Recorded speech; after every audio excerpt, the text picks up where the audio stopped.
Thank you, Mr. Chairman. Last week, the CGI representative Campbell said that she had met her contract obligations and met the specifications.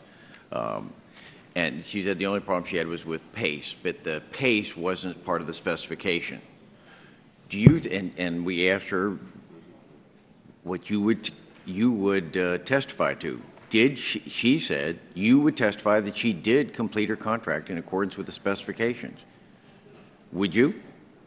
Sir, I don't think until the product is working the way it's designed to work that anybody has finished their job, and that's really my interest. I'm so sorry. With time, they've shortened our time with it.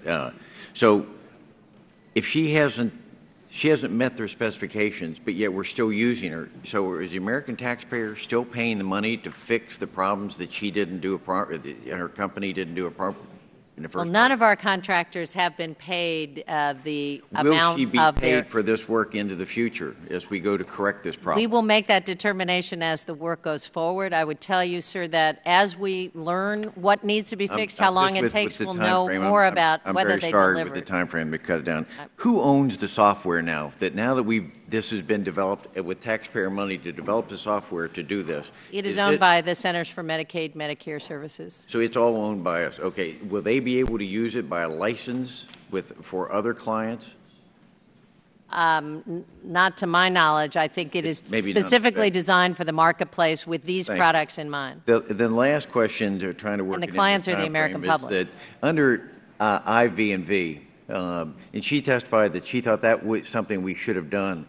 Under HHS, you recommend, or the HHS recommends that for software development that they should have an independent verification and validation program. But it wasn't used in this case. Can you share with us in the time that's gone why we didn't use IV&V on something as Again, I don't think that's accurate, sir. At every point along the way, there is independent testing. There independent. Yes. You recommend outside independent verification and validation, not someone within your staff. Pardon me? There is a level of company self-attested testing. There is a level of CMS testing, and then there is an independent test on each piece of the contracting. An independent, but she acknowledged not it CMS. Wasn't done independently, and that's the point. Gentleman's time. That it needs to be done independently. People that do not have has expired. No, it isn't CMS. I will get you the information, but there are 3 levels of testing. One of them is independent for every piece of this contracting. Yes. Mrs. Castor.